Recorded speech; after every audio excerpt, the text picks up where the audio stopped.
మనం అందరం కూడా ఈరోజు ఇక్కడ ఏకమయ్యాం. ఈరోజు నేను మీ అందరితో కూడా పంచుకునే కొన్ని విషయాలు నా మనసు నుంచి కూడా వస్తూ ఉన్నాయి. ఎప్పుడు ఊహించని విధంగా, ఎప్పుడు జరగని విధంగా, రాష్ట్రంలో ఎప్పుడు చూడని విధంగా మనలో ఏ ఒక్కరైనా కూడా తలెత్తుకొని తిరిగే విధంగానే పాలన సాగింది.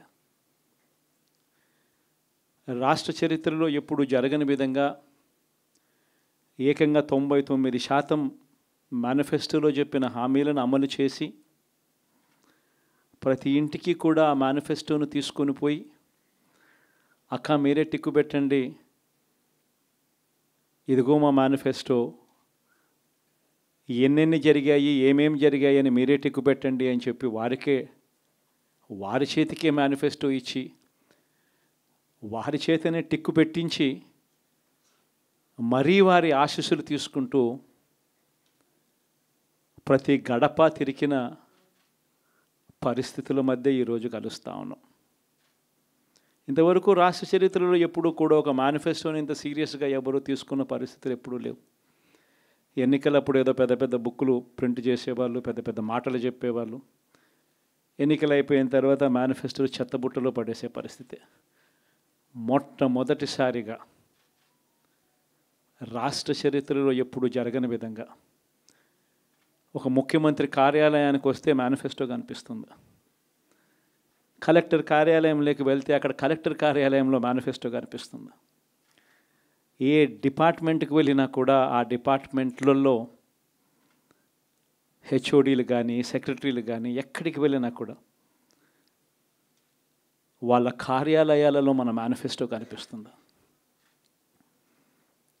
ప్రతి డిపార్ట్మెంట్కు, ప్రతి కలెక్టర్కు ఈ మేనిఫెస్టో పెట్టి, ఇదే మన ఎజెండా, ఈ ఎజెండా ఆధారంగానే పాలన సాగుతుంది అని వారందరినీ కూడా మొట్టమొదటి రోజు నుంచి కూడా సమాయత్తం చేసి ఏకంగా 99% హామీలను అమలు చేసి గర్వంగా, సగర్వంగా తలెత్తుకొని మళ్ళీ ప్రజల దగ్గరికి వెళ్ళి ఓట్లు అడిగే పరిస్థితిలోకి మొట్టమొదటిసారిగా ప్రభుత్వం అడుగులు వేసింది ఈ మన 5 సంవత్సరాల కాలంలోనే. నిజంగా ఇది జరిగినప్పుడు, చూసినప్పుడు నిజంగా ఆశ్చర్యం అనిపిస్తుంది. ఎప్పుడు చూడని విధంగా ఏకంగా 2,70,000 కోట్ల రూపాయలు, ఎప్పుడు జరగలేదు ఇది.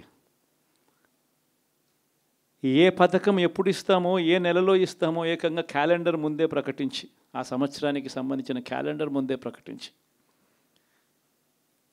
ఆ నెల వచ్చేసరికి ఆ బటన్ నొక్కడం, నా అక్క చెల్లెమ్మల కుటుంబాల ఖాతాలకు నేరుగా వెళ్ళిపోవడం ఎప్పుడు జరగల. నిజంగా ఒక్కొక్కసారి అనిపిస్తుంది, ఏమయ్యాయి ఆ ప్రేమలు, ఏమయ్యాయి ఆ ఆప్యాయతలు అని ఒక్కొక్కసారి అనిపిస్తుంది. 66 లక్షల మంది పెన్షన్లు తీసుకుంటా ఉన్న అవ్వాతాతలు,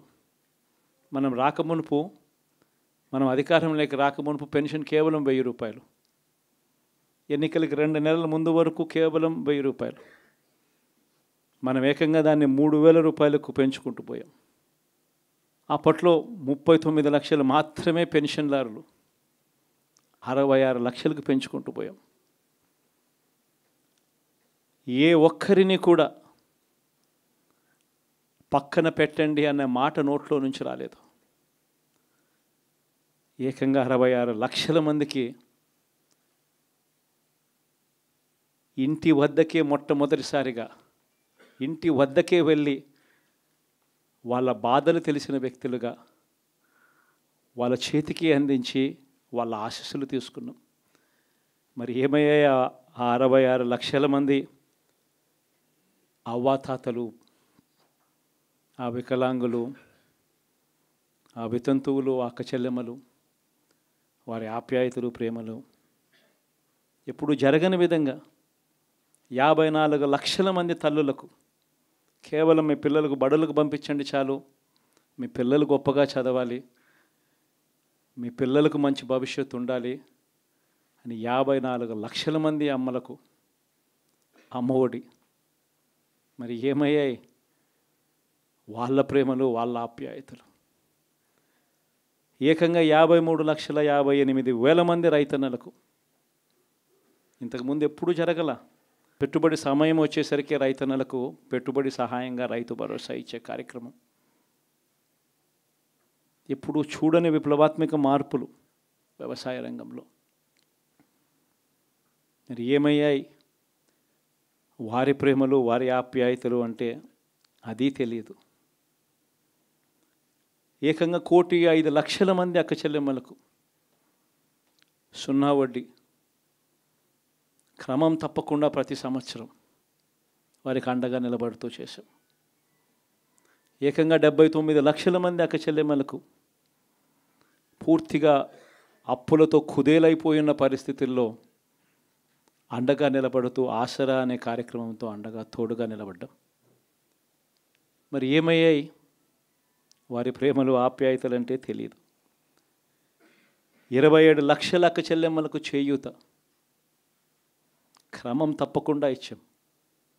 ప్రతి సంవత్సరం 30 లక్షల మంది పిల్లలకు మంచి జరిగిస్తూ ఆ తల్లులకే విద్యా దీవెన, వసతి దీవెన. ఏకంగా 31 లక్షల అక్క చెల్లెమ్మలకు ఇళ్ల పట్టాలు. మరి ఏమయ్యాయి వారి ప్రేమలు, ఆప్యాయతలు అంటే తెలియదు. 22 లక్షల ఇళ్ళు గతంలో ఎప్పుడు చూడని విధంగా 3,60,000 మంది నా అక్క చెల్లెమ్మలకు కాపు నేస్తం, 4,96,000 మందికి ఈబీసీ నేస్తం నా అక్క చెల్లెమ్మలకు, 82,000 మందికి నేతన్న నేస్తం, 2,76,000 మందికి వాహనమిత్ర, 16 లక్షల మందికి తోడు అనే కార్యక్రమంతో ఆదుకోవడం, 3,38,000 మందికి చేదోడు, 1,10,000 మందికి పైగా మత్స్యకార భరోసా. ఎక్కడ ఎవ్వరికి కూడా క్రమం తప్పకుండా కోవిడ్ సమస్యలున్న సాకులు చూపలేదు. మంచి చేశాం. ఎప్పుడు చూడని విధంగా, ఎప్పుడు జరగని విధంగా పేదవాడు అనేవాడిని పేదరికం నుంచి బయటికి పర్మనెంట్గా తీసుకొచ్చే దానికోసం అడుగులు పడ్డాయి. అది జరగాలి అని అంటే క్వాలిటీ చదువుల వల్లే జరుగుతాయి అని చెప్పి మొత్తం విద్యారంగాన్ని మార్చాం. 3వ తరగతి పిల్లాడికి టోఫుల్ క్లాసులు, టోఫుల్ పీరియడ్, ఇంగ్లీష్ మీడియం బడులు, 6వ తరగతి నుంచే ఐఎఫ్పీలు, 8వ తరగతి పిల్లల చేతుల్లో ట్యాబులు. ఇప్పుడు చూడలేదు ఇవన్నీ, ఇప్పుడు జరగల.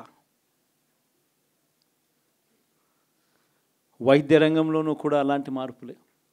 ఏకంగా 25 లక్షల దాకా ఆరోగ్యశ్రీని విస్తరించాం. 1,050 ప్రొసీజర్లు ఉంటే 3,300 ప్రొసీజర్లకు తీసుకొని పోయాం. ఆరోగ్యశ్రీయే కాదు, ఆరోగ్య ఆసరా దగ్గర నుంచి గ్రామ స్థాయిలో విలేజ్ క్లినిక్ దగ్గర నుంచి ప్రతి పేదవాడికి తోడుగా ఉండం. ఎప్పుడు జరగలేదు ఈ మార్పులు. ఏకంగా 54,000 మంది డాక్టర్లు, నర్సులు, పారామెడిక్స్ రిక్రూట్మెంట్ గవర్నమెంట్ హాస్పిటళ్లలో చేసి ప్రతి పేదవాడికి అండగా ఉండడం. వ్యవసాయంలో కూడా విప్లవమే. ఏకంగా ఆర్బీకేలు చేయి పట్టుకొని నడిపిస్తూ గ్రామ స్థాయిలో కనిపించాయి. విద్య, వ్యవసాయం, వైద్యం, సామాజిక న్యాయం,